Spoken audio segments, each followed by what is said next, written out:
didn't come in with the answers. I came in with a simple annoyance. If money is supposed to be universal, why does every definition feel like it came from a brochure? They tell you what money does, they never tell you what money is. So here's the real start. No hype, no slogans, just one truth: money is final settlement. Two things trade hands, both sides walk away done, no favors, no debt trailing behind like a ghost. That's the heartbeat of commerce, a clean exit for both sides.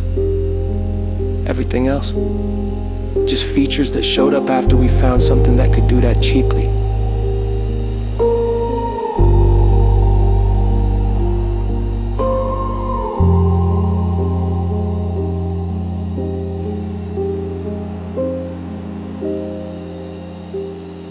Some grand theory. I just kept asking one question: if money's so simple, why does nobody explain it in a way that actually makes sense? They gave me slogans: store of value, medium of exchange, unit of account. Cool, that's like defining a person by their job title. It tells you what they do, not what they are. So I had to start over. Yeah.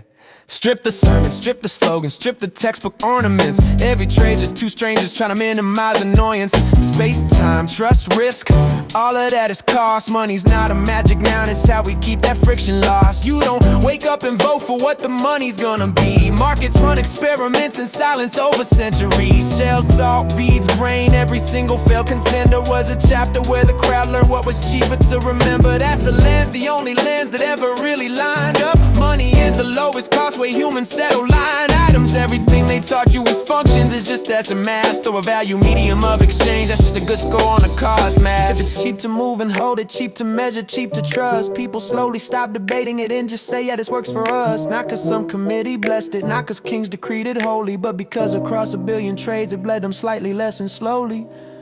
That's it. No mystic halo, no divine decree from heaven, just a tool to shave the sharpest corners off the trade between two peasants. So when I say money, I don't mean paper coins or charts, I mean the settlement machine that stitched together moving parts across distance, across decade, between people who don't trust. Money's just the least expensive way to say we're squared up. Once you see it as a good, all the myths start looking fake. It's just another thing the market cooks in slow motion by mistake. Trial, error, bloody noses, history's full of busted tries. What survived was never perfect, just a thing with cheaper lies. And then the state walked in, saw the choke point, saw the power. If you can tax every trade, why bother ruling by the hour?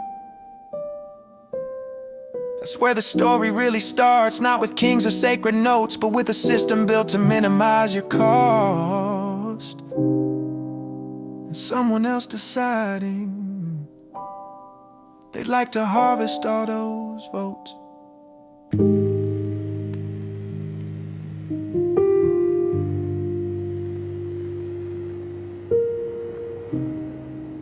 Before banks and borders, before interest and inflation, the world spent thousands of years asking one question in silence: what is the cheapest way for two strangers to walk away settled? Every society tried their answer: bones, beads, salt, copper, silver.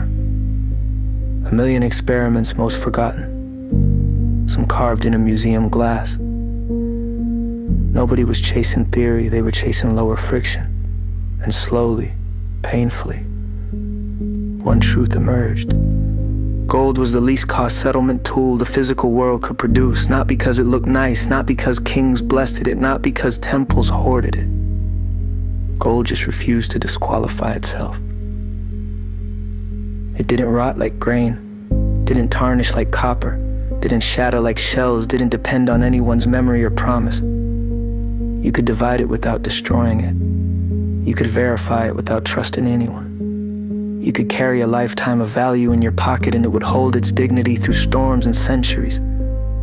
All the textbook properties of money are really just cost categories gold minimized. Portability, cost of moving value; durability, cost of storing value; divisibility, cost of paying exactly; verifiability, cost of knowing it's real; scarcity, cost of not being produced into worthlessness. Across that scorecard, gold didn't score perfect, it scored cheapest. Markets don't care about narrative. They care about net cost of settlement across space, time, and strangers. And after thousands of years of trial and failure, the world quietly converged on a metal that settled the most trades with the least possible argument. Gold didn't become money because someone said it was. It became money because humanity couldn't find anything cheaper to trust. That's what winning means in the history of money. No vote, no doctrine, just a global experiment run by billions of trades. And one rock that never slipped.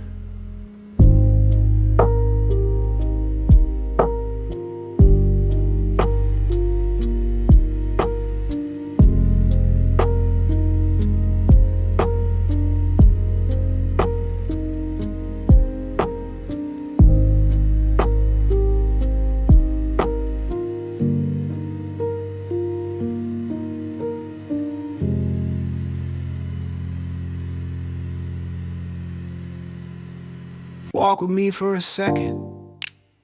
Not into theory, into history. Before charts, before banks, before balance sheets, money was just memory. Carved, counted, passed along like a rumor that stayed true. It started with tallies on bone, clay tablets baked in the sun, strings and stones tied in patterns only the tribe understood. Primitive ledgers, crude and perfect, but they work not because people were smart, but because settling trade is older than language. You would grain, you marked it, you paid, you erased it. Value losing the record and in the people guarding it. But memory doesn't scale. Try settling trade between strangers with nothing but trust. It collapses instantly, so the world found a hack. Physical proof. Shells, copper, silver, things you could hold that didn't depend on anyone's word. Money became a tool you could verify with your senses. Weight, feel, shine, no priest describe required. Trade got faster, street markets turned to sea routes. Cities bloomed around the friction they removed. And after thousands of failures, trial, error, collapse, repeat, the world converged on one truth. Gold was the least expensive way to settle trustless trade in the physical world. Not because it was holy, not because kings said so, not because it was pretty, but because it didn't rot, didn't rust, couldn't be faked easily, and took real cost to produce. It was nature's checksum, a self-audited rock with perfect incentives built into its geology. People didn't vote for it, they discovered it, a market consensus etched it in a century.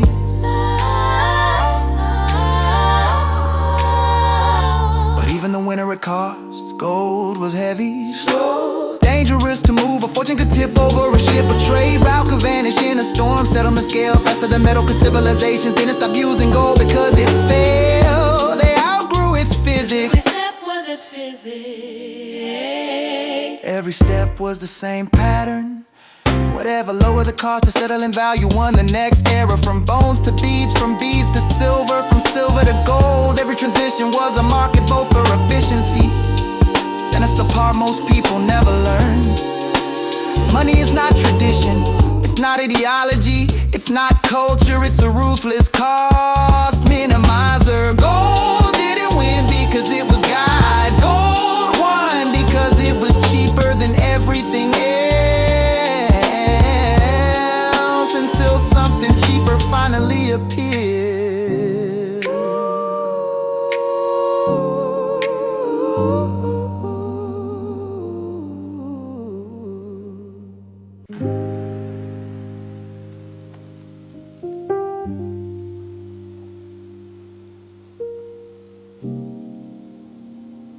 Gold won the world.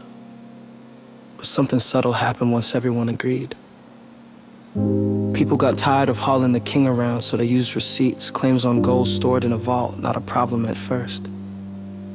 The receipts were just pointers to the real money. Settle the trade with paper, redeem gold whenever you want. Perfect convenience, except people didn't redeem. Why pay the cost of transporting metal when the paper did the job faster? That tiny behavior change, saving the gold, spending the receipts, was the moment the definition of money quietly flipped. Gold stopped circulating, paper did. And when settlement stops happening in the thing itself stops being money. Now here's the critical detail. Once gold stayed in vaults, there was no public way to verify how many receipts existed versus how much gold was actually backing them. The market was still trading as if every note was redeemable, but nobody was checking. Inflation went from a visible event to an invisible decision. 1933 wasn't a policy shift, it was the legalization of what already changed. Gold ownership outlawed, redemption banned, the back and claim became theoretical fiction. From that point on, paper wasn't a substitute for money. Paper was the money. Gold became collateral, sealed away, unmeasurable by citizens, no longer participating in settlement, and now no individual could know. Are we being taxed through dilution? How fast? By how much? Inflation became a hidden toll, collected every time value moved, a tax not voted on, not visible, not even admitted, just encoded into the unit of settlement itself.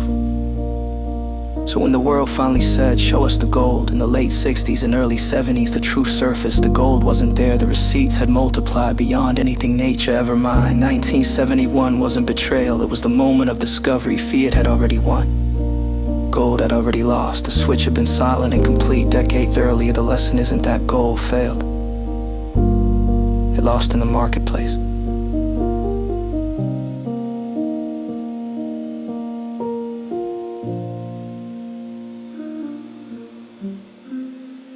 Gold was the king, the undefeated champ, the market's final answer, until the world sped up and the throne got too heavy to carry.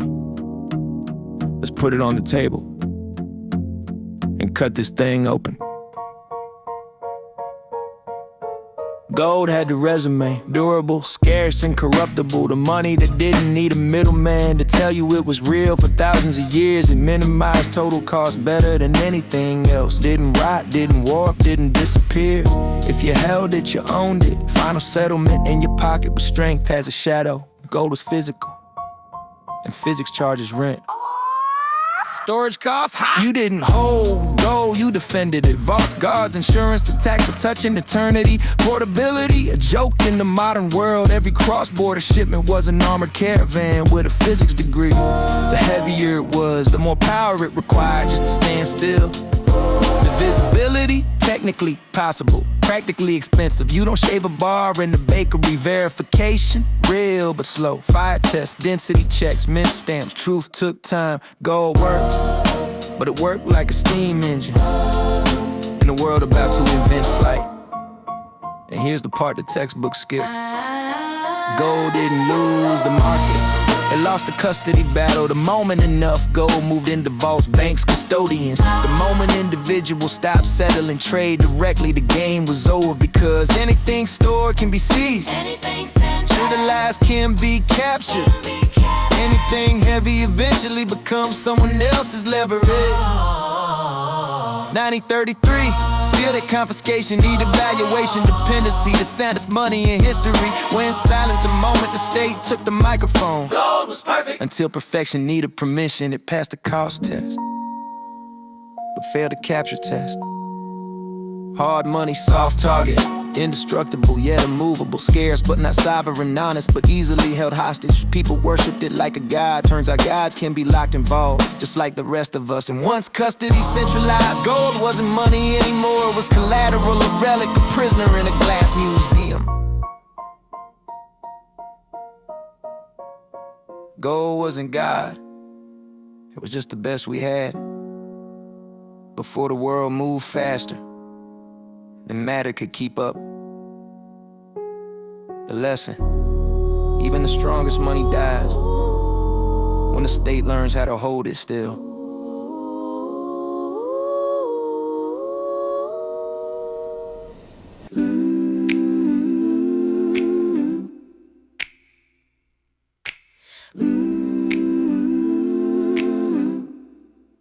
And first came the promise, backed by gold.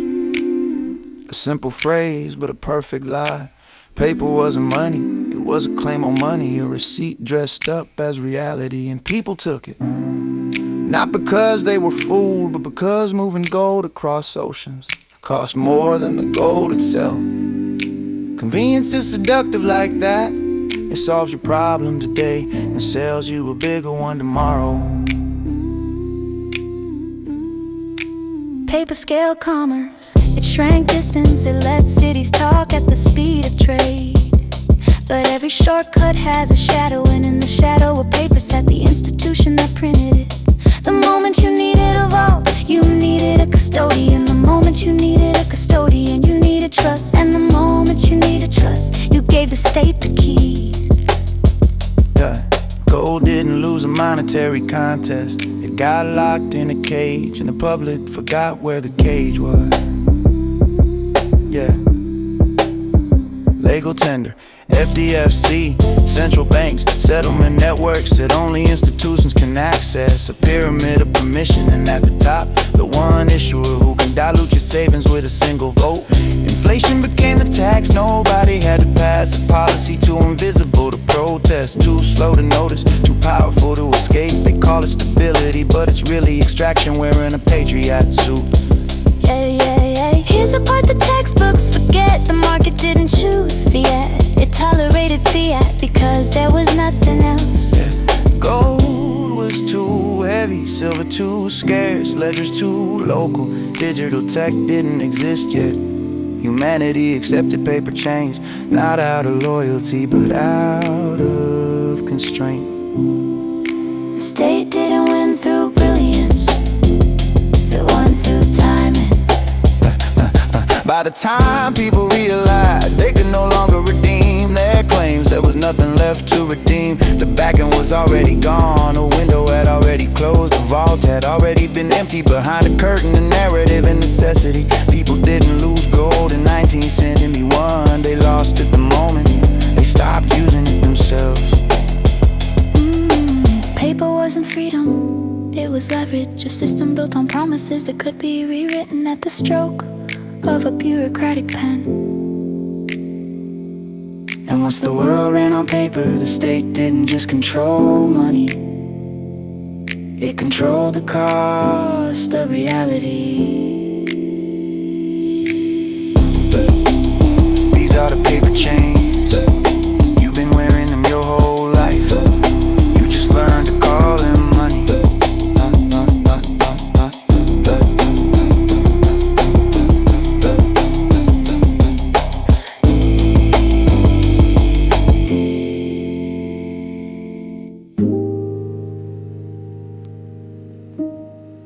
People think they use money every day. They don't. They swipe, they tap, they post a payment emoji in an app, but they're not settling anything. They're just updating IOUs inside a maze of private ledgers stacked on top of government ledgers stacked on top of a promise nobody ever checks. Settlement, real settlement, still happens in physical dollars, but almost no one ever touches those dollars. They settle between banks inside the Federal Reserve while the public plays with numbers the state lets them call money, and because of that confusion, credit became the air we breathe, invisible, ubiquitous, taken for granted. So when Bitcoin showed up, people looked at it through the lens of credit, wondering how to stack more layers on top, how to turn it into another settlementless meme. Influencers told the world it could scale the same way fiat scales, by making everything a promise. They missed the point, because a casino can scale forever, right up until it can't. When a fiat system cracks, credit gets expensive overnight. Rails jam, clearing systems seize, convenience evaporates, and the bill for decades of hidden costs lands on your doorstep in bold, unfriendly numbers. That is the moment people remember what money actually is. Final settlement, truth that doesn't need permission, ownership that can't be frozen or litigated or inflated away. Gold served that role once until physics became a tax and custody became capture. But the digital economy can't run on metal, the network moves too fast, the world got bigger than weight. Bitcoin chains, the ones that can actually function as money, will settle value across the planet at a total cost. Gold never could, that's not a dream, that's the math. People are speculating on metals again, preparing for a story the past has already disproven. They forgot why gold lost, they forgot what happens when the state becomes the vault, and the vault becomes a weapon. The truth is simple, credit isn't money, money is settlement. And when credit breaks, the world will learn the hard way what I've been trying to tell them for years. Digital economies need digital money, and the change that becomes real money win. Not because of hype, but because everything else is too expensive or stops functioning.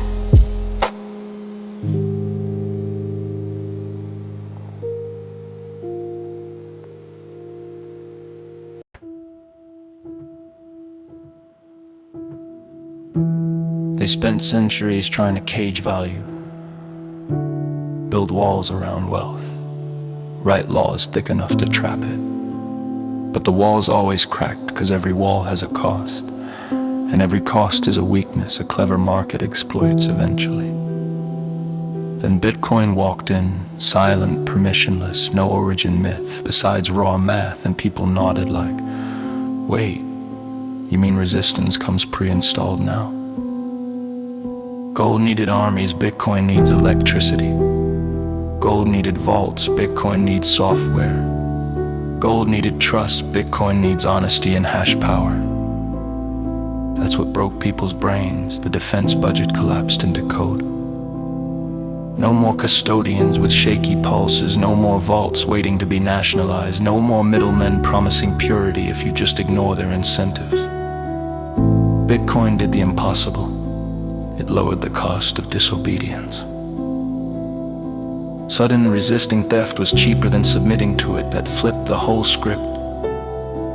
Because the state's monopoly on money depends on one thing: making alternatives expensive, heavy, risky, punishable. Gold gave them that leverage. Bitcoin didn't.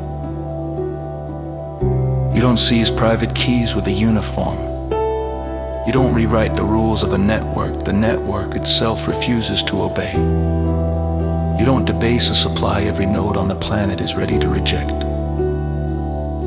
This wasn't ideology. It was cost structure mutiny.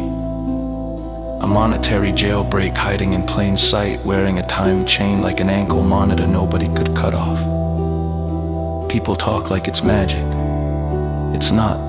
It's discipline disguised as decentralization. Every node enforcing rules with the stubbornness of someone who finally realized self-defense is cheap again. Gold resisted capture until vaults killed it. Bitcoin resists capture because vaults don't exist. The custody is the user. The fortress is the network. The army is incentive. Proof of work wasn't some academic flex, it was cost reallocation. Turned energy into consensus, consensus into settlement, settlement into sovereignty. No permission slips, no custodians, no kings, and the market noticed. Not in ideology, in friction. Wait, I can verify my own money at lower cost than trusting a bank. That's when the switch flipped. Censorship resistance wasn't philosophy. It was the cheapest path. Inflation resistance wasn't dogma. It was the cheapest store of time. Global mobility wasn't a slogan. It was a mathematical side effect of making money intangible. When the cost of defending your wealth drops below the cost of surrendering it, the old system can't compete. Value leaks out, sovereignty compounds, and the monopoly cracks. That's the part they don't want to say out loud. Bitcoin won't win because it's noble or has 21 million coins. That's toddler logic. It has a chance to win because it's cheaper to resist the high tax, high censorship state money. Cheaper to run than to trust, cheaper to defend than to confiscate. And any system that makes disobedience cost less than submission creates a future the old world has no weapon for.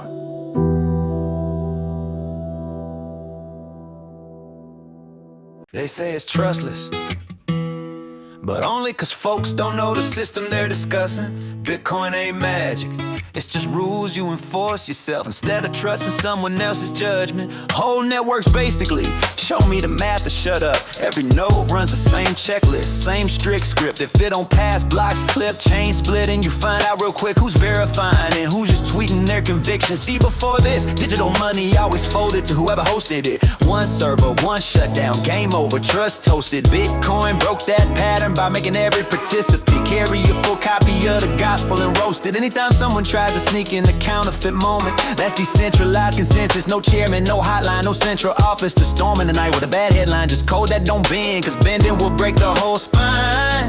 Double spin problem handled. Every UTX sold track like inventory. No oops button, no banker with a Sunday meeting to rewrite history. Proof of work ain't decoration, it's the cover charge. You wanna add to the ledger, pay the difficulty bar. Electricity comes honesty, hash power becomes honesty. In the chain becomes a graveyard for any miner who thought fraud was free. Nodes verify, miners propose that separation is the reason no single entity can close the monetary window or rewrite the prose mid-paragraph. People out here shouting 21 million but don't know the half. That limit ain't fate that's enforced by every node, ready to laugh at any block paying itself extra like a sloppy autograph. Timestamp rules, block size caps, median time, pass checks, difficulty with target snaps, signature verification. It's a symphony of traps where any invalid detail gets your whole block collapsed. This system don't do forgiveness, it don't do my bad. It don't care about rank, nation, celebrity, or bags. You follow the rules or you flag. Consensus don't negotiate, it brags. And that's why people misunderstand. Trustless, it ain't about believing no one, it's about trusting rules that everyone with skin in the game applies the same way, even when it's inconvenient, even when it's pain. It's opt-in sovereignty, self-enforced clarity, a distributed court where the verdict's determined by whoever verifies the rarity. Bitcoin don't ask for belief, it demands literacy. If you don't wanna know, you ain't in the economy, you just orbiting its periphery. This ain't mythology, it ain't prophecy, it's mechanism, raw, uncompromised, and it built to outlast any system that still requires someone else to tell you what your money is. Bitcoin works cause you enforce it. If you don't, you trust in someone else's version of it.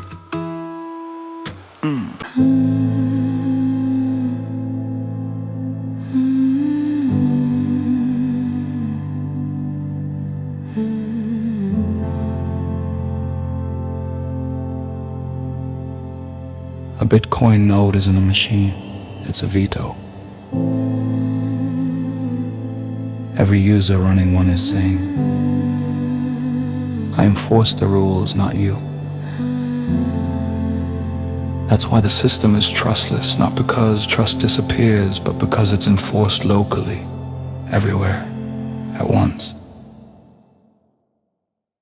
Everybody talk fees like the blockchain's greedy. Like miners woke up one day and say, yo, let me make settlement needy. They don't get it. Finality is a product and products ain't free, B.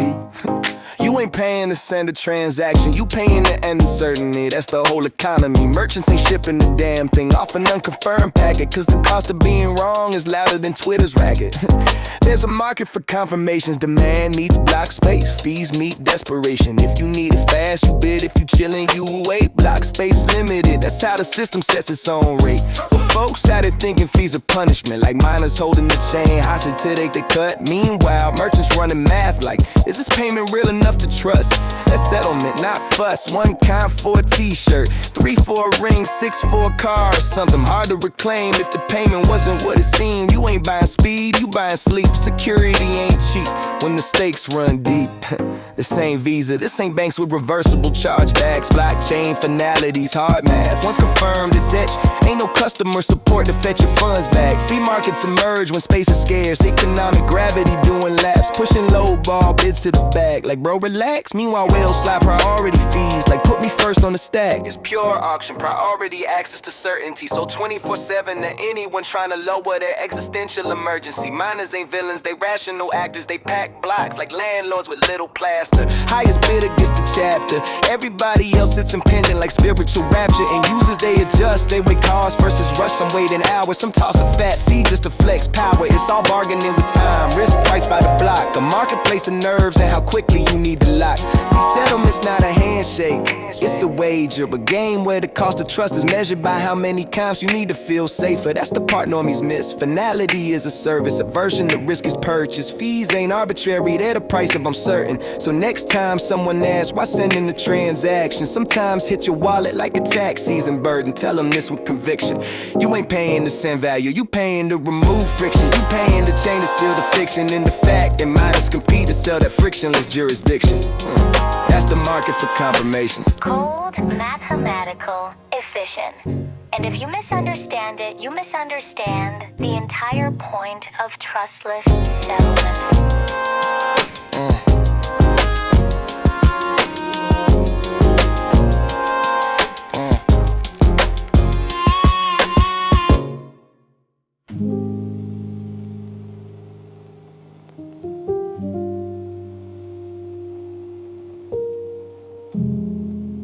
Before a government captured money, markets chose the winner. The same way they choose anything else, the thing with the lowest total cost. Gold didn't become money because it was pretty, it became money because every alternative failed harder. It held value without rotting. It moved without trusting anyone's word. It settled the deal completely, no IOUs, no third parties, just here's the good, here's the gold, we're done. That's the entire reason it ruled, final settlement at lowest friction in a world made of atoms. Then Bitcoin arrived, and everyone tried to treat it like gold online, close. But wrong. Gold scales vertically, 10 people trading, 10 million, a billion. Same cost to settle each deal, minted, verify it, hand it over, done. If price rises, miners dig deeper, supply expands until cost floats back towards stability. Bitcoin isn't like that. Bitcoin is fixed supply and fixed settlement capacity. Everyone talks about the first one, almost nobody understands the second. Roughly 400,000 final settlements per day, that's the whole vault. One global bar of money and everyone is trying to carve their transaction into the same slab. As demand rises, nothing increases to absorb it, not coins, not capacity, so the cost simply goes up. On gold, price volatility is corrected by new supply. On Bitcoin, price volatility is corrected by pricing people out of settlement. Bitcoin doesn't punish hoarding, it punishes usage, and if history has taught us anything, it's this.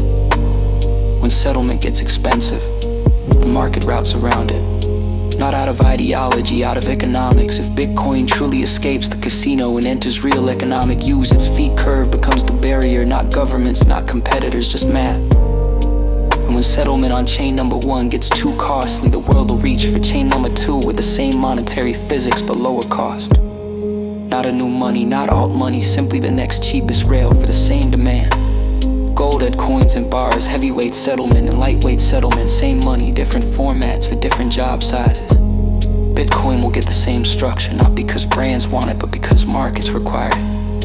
For the heavy lifts, nation to nation, vault to vault, the big moves that justify the fees. For the daily flow, retail, micro payments, rapid routes, the uses that keep settlement alive. Two chains, same logic, same resistance, architecture, different cost brackets. This isn't tribalism, it isn't speculation, it's the exact same market process that crowned gold. And then crowned its coins.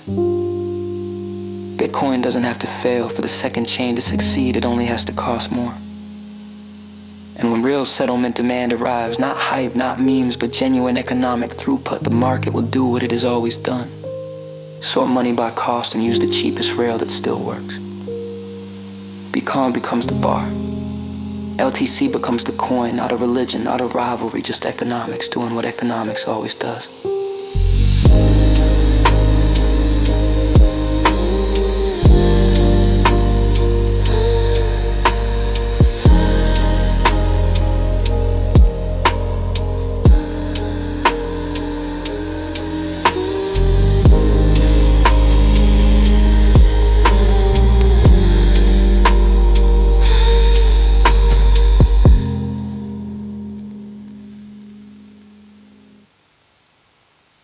We mixed up the metaphor. Gold wasn't Bitcoin. Gold was a coin. Bitcoin's a bar the size of the whole world, and everyone's trying to carve their initials into the same slab. See, gold scales vertically, 10 million users, a billion users. The cost to settle stays the same. Mint the coin, way it traded, simple. Demand raises price, price raises mining, but the cost to settlement never spikes. Gold doesn't punish you for using it. But Bitcoin's different. Demand isn't absorbed by supply, it's absorbed by fees. More demand, higher cost. It's not a gold coin, it's a single global vault, and every new user slams the same door. And here's the twist, nobody sees yet. When Bitcoin gets crowded, you don't get more Bitcoin. You get another Bitcoin chain, not new money, not alt money, just the same monetary physics in a cheaper form.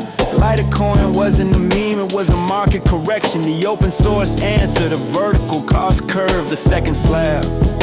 The gold coin, the Bitcoin's gold brick. This is how monetary markets work.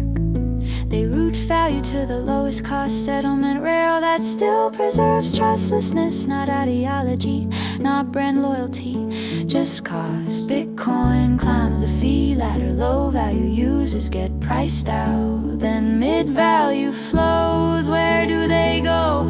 To the only place left that shares Bitcoin's DNA, but not its congestion tax. The market will rediscover what it already built. BTC for the heavy lifts, LTC for the daily flow. Two chains, same logic, same monetary physics, different cost brackets. And when real settlement demand arrives, not memes, not speculation, but actual economic throughput, the market will converge on the pair that always made the most sense: the bar and the coin, the heavyweight and the lightweight, Bitcoin, and the chain built to share its load. Not ideology, not ideology, not religion. Just economics, doing what economics always does.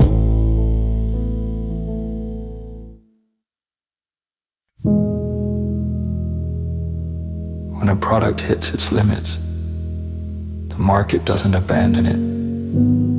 It doesn't invent something new from scratch. It finds the closest functioning substitute and starts using it. And for the first time, this economic reality has to be applied to money. Decentralized digital money scales horizontally.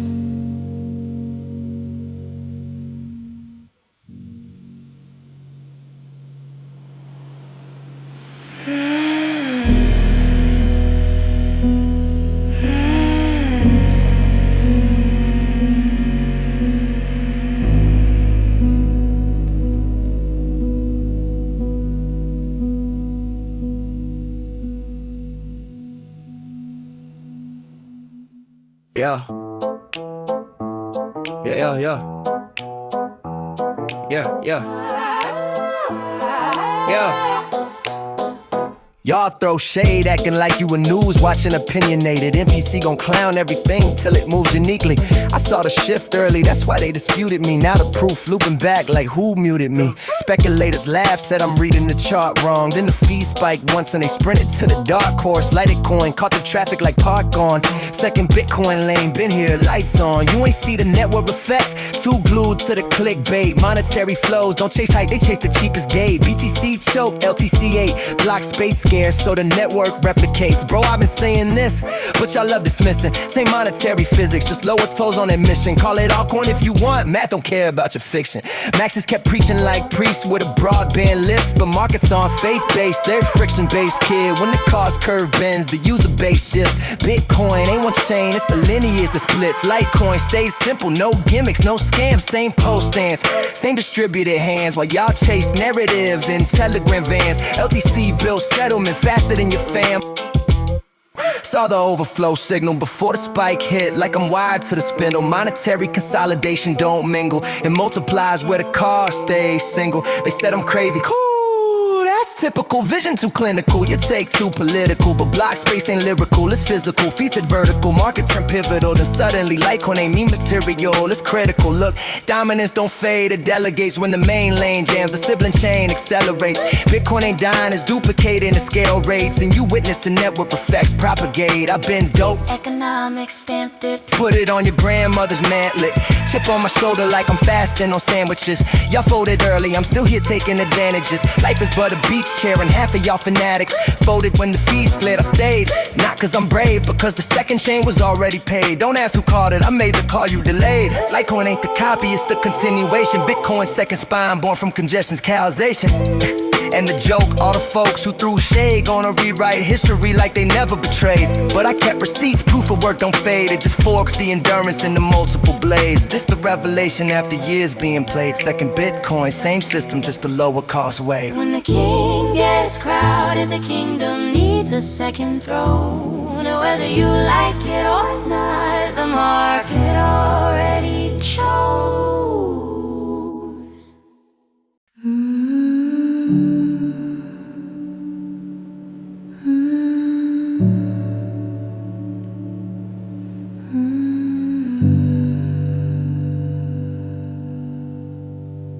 Most people think Bitcoin is one chain. But the market already told a different story.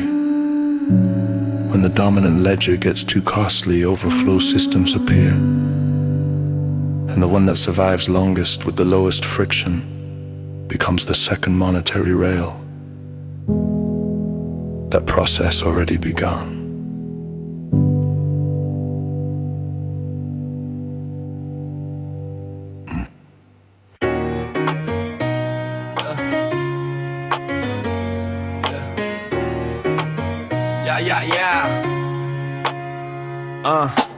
Money ain't mystical, it's misery measured. Count the frictions and you'll see where value gets tethered. People think wealth is a vibe they can treasure, but the cost of moving that wealth decides the actual pressure. Economics lesson, but I'm spitting it smoother. Money is the math of how hard it is to hand it to another user. Friction's the ruler. Every toll booth, banker, middleman, mover been taxing you for existence since your wallet grew rumor.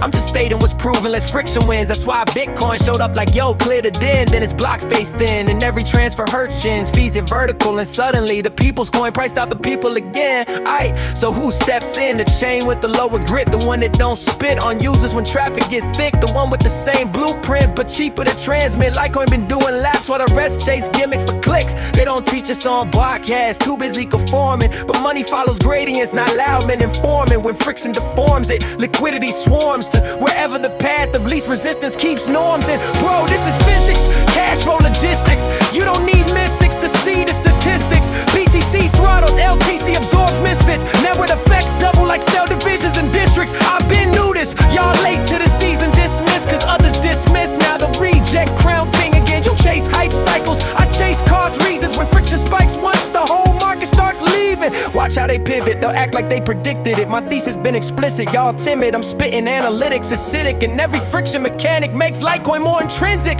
Money's just the price of movement, and movement's king. Drop that cost low enough and the whole world swings. I'm not here to preach, I'm here to sing. When every chart screams, when the mempool stings. All your favorite coins, they fictions and waiting. When the toll gets heavy, the market stops debating. Cheaper settlement wins, no matter how long you hating.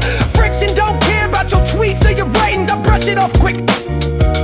Cadence, I've been patient, watching block space shape nations. You wanted magic, I wanted foundations. You wanted hype, I wanted equations. And the equation is simple, lower friction, higher adoption.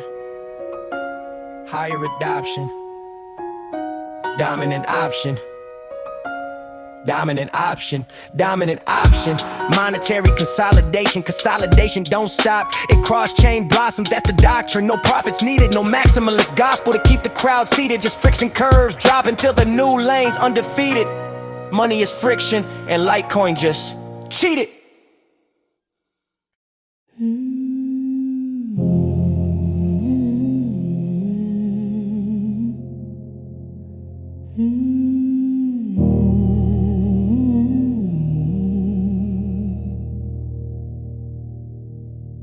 Once you see money as a cost system, not a belief system, the path becomes obvious. The world won't converge on perfect money. It will converge on the cheapest resilient network, the one that survives, scales, and keeps resistance affordable. That's the next standard.